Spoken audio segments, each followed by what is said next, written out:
Hey guys, it's Maggie and I am back today, and this is a little bit different from what I normally talk about. I don't often talk about this on YouTube, although I did make one video where I kind of went into detail about my experience with this. But I recently had the opportunity to share very briefly about my experience kind of going through diagnosis and going through different tests, procedures, surgeries, all that stuff, not having a mom. I know that I have some new friends here on YouTube that might not be aware of this, or you didn't see the one time I talked about it. But 16 years ago today, that's why I'm making this video today, my mom passed away. She was an alcoholic, and for most of my childhood, that's what I remember. But I lived with my dad. My parents were not together, but they were friends, and my mom was around for all the holidays and stuff. She lived very close, so it kind of felt normal, but at the same time it wasn't, because she was very impacted by the alcoholism. And I don't talk about it a lot because it's a strange thing to experience. I don't know. I'm not very good at explaining it, and that's not really what I wanted to talk about in this video. But I recently shared with somebody about what it was like not having her during some of this health stuff that I've experienced with Crohn's, and how that just really, potentially impacted how things turned out for me. So I thought that I would share that today. I really don't talk about this online a ton. Again, I made one video where I went into detail, but Crohn's is something that I experience. It's mine. My mom's passing is an experience that many people in my family had to go through. So I always hesitate. I'm like, am I sharing details that people don't want out there? But at the same time, I'm like, this is my perspective of it. I'm sharing what I experienced from what happened, and I'm not sharing anybody else's experience with it. It's a balancing act, but I try to be respectful about it while still sharing this bizarre experience. But anyways, let's talk about how not having one of my parents around for a majority of my diagnosis really impacted my outcome.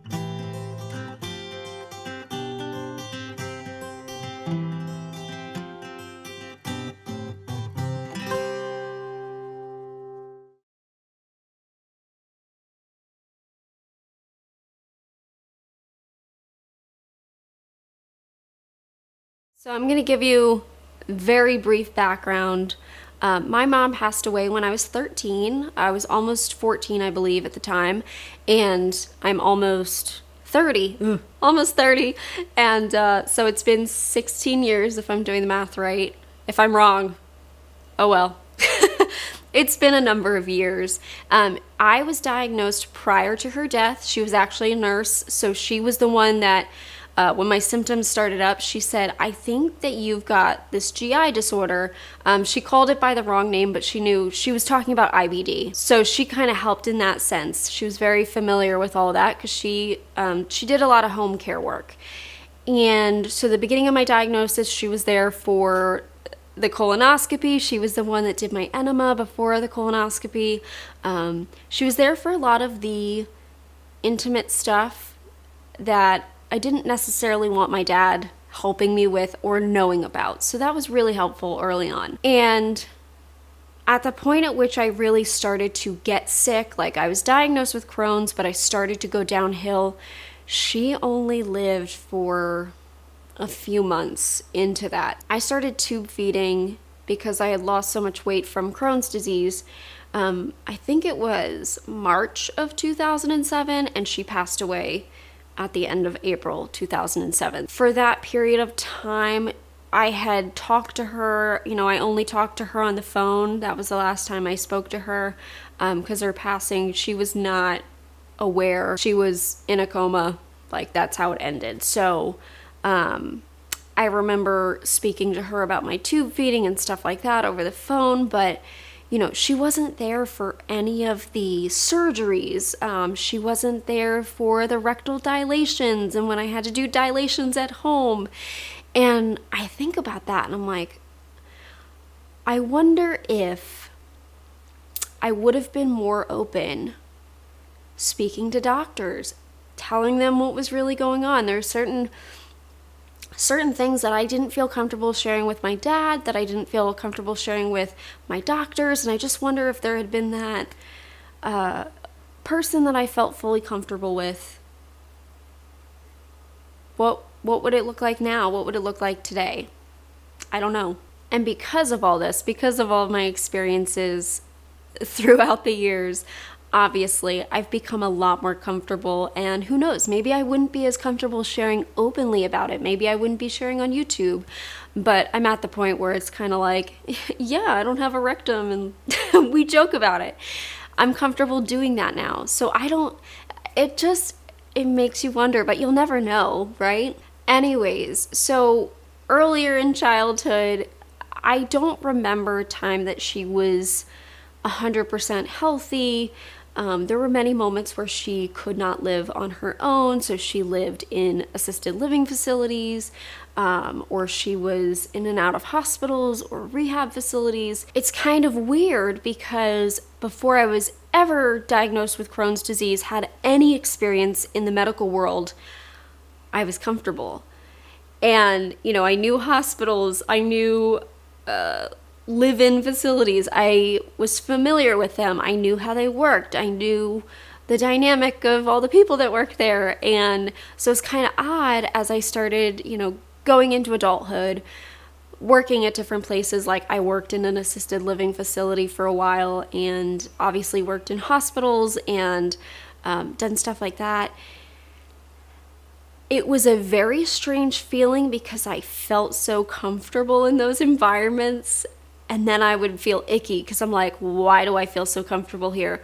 Why do I feel like I know it too well? So it also makes me think about, does that impact how I am today in those places, and how I am when I have to go to the hospital, or, I just don't know. I don't know what I would be like had she been around all this time, kind of guiding me and all of that.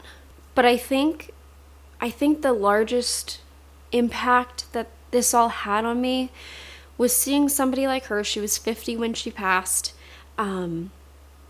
Seeing her decline so quickly, being unable to do things for herself.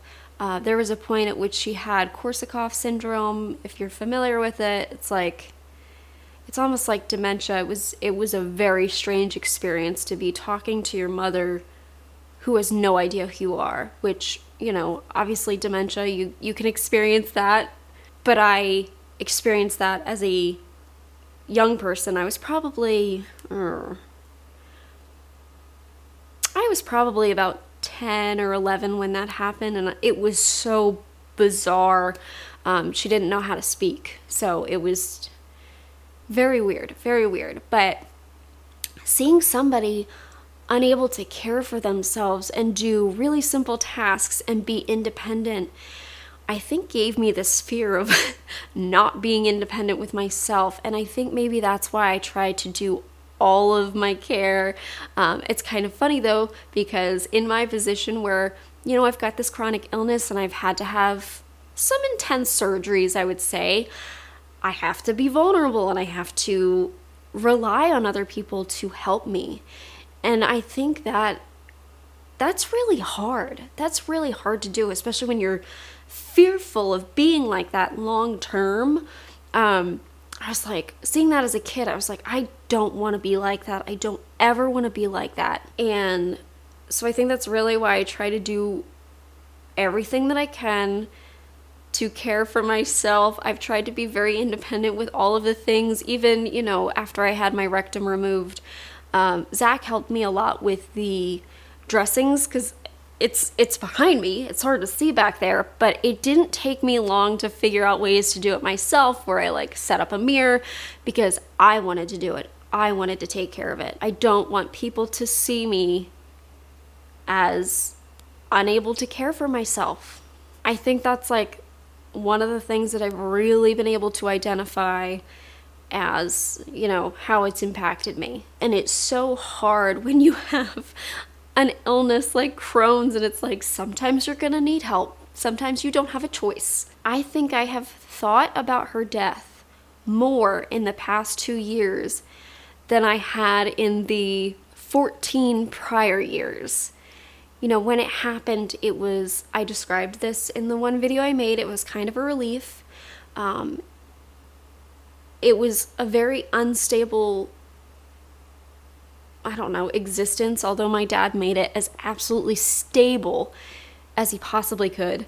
You know, he did everything. He took care of me. But I think what it is over the last 2 years or so is that my brother, who we both share a mom, we have different dads, but we have reconnected, and you know, I see him pretty often. He has 2 kids now, and my niece and nephew are just awesome, and I love them to death.